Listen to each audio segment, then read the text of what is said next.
Hi everyone. I wanted to give everybody an update as far as my journey and as far as the beginning of type 1 diabetes. My main goal for my YouTube channel is to let everyone know what I've went through, what I'm continuing going through, about the differences between the autoimmune disease, and I currently have a thyroid condition also, which is an autoimmune disease. So the main question I get is when I was diagnosed as a type 1 diabetic. I was diagnosed in 2006. I was 36 years old. I was on my way to work, driving to work one day, and I noticed that the exit signs were kind of blurry. But I had the LASIK surgery done, so I kind of found it strange that I was seeing blurry. But then every day as I was going to work, I would see the signs getting worse and worse. Then I noticed that I kept drinking more and urinating more. So when I went to my job one day, I just told my boss and I said, something's not right. For some reason, my vision is not too good. So my boss said, you know what? I have a local doctor nearby. Why don't you just go inside and get checked and see what they say? So I did that. I saw Dr. Brown. He was my first endocrinologist that I went to see. And I didn't know what was wrong, to be honest. I had no idea what was wrong. So when I went, I gave him my symptoms, told him what was wrong. He said, well, I know what it is, but I just want to confirm it.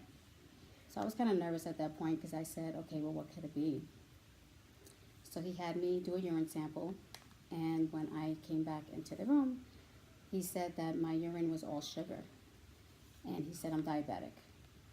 So at that point, I said, no way. There's no way I can be diabetic. And he said, yes, I'm diabetic. So at that point, he thought I was type 2 diabetic. He didn't know at that point that it was actually type 1. So he started me on metformin, so I started taking the medication, it's oral medication. And I thought that I could not be diabetic, so I was in true denial. So what I did was that I was not taking the medication. I said, no, I'm fine. I don't know what the doctor is saying. It makes no sense to me. I'm 36 years old. How could I be diabetic? So on and so forth. So I was in total denial for the last few months, which was horrible because it wound up hurting me at the end. So when I wound up going back to see the doctor again, they gave me a test called the C-peptide test, and that indicates whether you're type 1 or type 2. Now my numbers today is less than 0.1, which means that my pancreas is not producing any insulin at all. So I have a pancreas in my body, but it's not functioning. So it's like I don't need it. So that's why I talk a lot about my insulin pump, because before I got the insulin pump, I was injecting myself around 12 to 15 times a day. Insulin injections on my legs, on my arms, black and blues, bruises on me from the constant injections. But ever since I had the pump, I actually inserted one day, and in 3 days I change it out and insert another one. So thank God for the pump. But keep in mind, I didn't know that the pump is not cheap. It was $10,000 just for the pump. The supplies are expensive for diabetics. Thank God that the insurance covered most of the expense for the pump. So my husband and I were very lucky for that, because that's really what was helping me. And I was at work one day, and while I was at work, I was running around, being busy, went to the executive director's office, and she was giving me some notes and stuff with another field rep, and they were talking, but I was still fairly new to being diabetic. So I just felt like this heat come upon me, and I saw their mouths moving, but I didn't know what they were saying. And I just shook my head, yes, yes. And then when I went to my desk, they knew something was wrong. Because then I went to my desk, and that's all I remember. I actually blacked out. Luckily for me, there was a type 2 diabetic temp that I had hired. And I didn't know she was diabetic.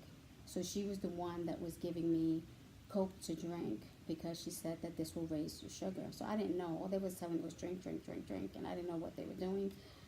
Luckily, she was there. My sugar levels went up. And then that's when I knew that I had to take it serious. It's not something that you play with. A lot of people have a misconception with type 1 and type 2. In a weird way, I wish I had type 2, only because if I eat correctly and if I modify my meals And if I was to exercise and do everything right as a type 2 diabetic, then I know I would not be on any medication at all. I have a family history with diabetes. And most of my family, well, all of my family is type 2 diabetic. I'm the only one that's type 1. And I just found out from my father that my grandfather was type 1 diabetic, which was my mother's father. So he was type 1, and he passed away from type 1 diabetes. But then again, the times back then wasn't like they are now with so many options for you. So I've learned that, I want to say, a few months ago, that he told me that, and I had no clue that my grandfather was type 1 diabetic. But I do have type 2 diabetics in my family. Unfortunately, some of them, like my dad and just a few family members, really don't take care of themselves as I wish they would, because I can see them being off medication, or I can see them definitely living a healthier life, and they choose not to. I'm thankful for my husband because he loves to work out. That's his outlet. That's his second home.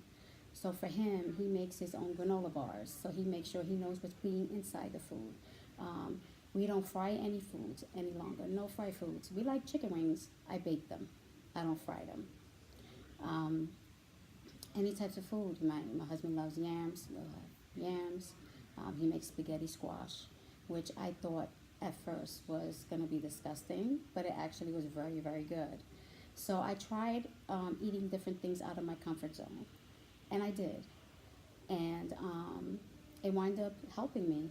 And I think because he's in my life and with the lifestyle that he chooses to live, it helps me and it benefits me and it benefits us as a family. So my goal is to live as long as a life as I can. I do have bad days and I have good days. I also have neuropathy on my legs and my arms, which means that the nerves, the small nerve endings, are damaged and there's no bringing those back.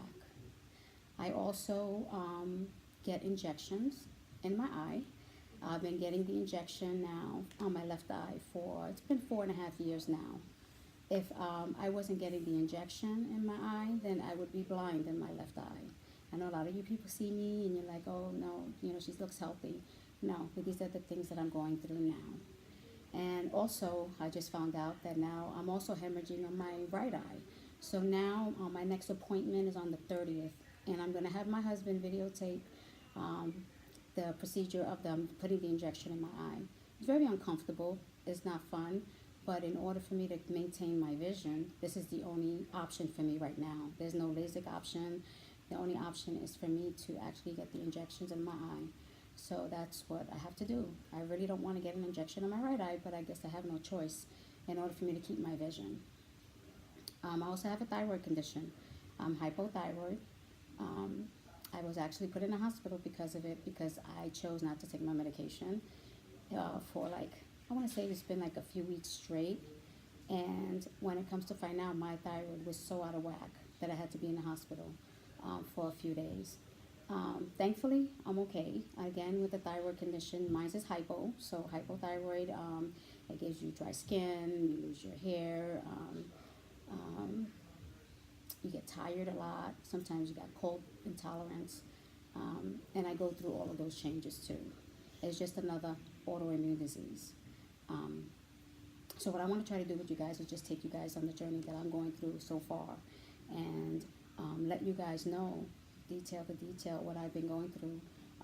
I want to keep you a part of it. I want to try and educate you. If you have any questions that you need to ask about type 1, please let me know.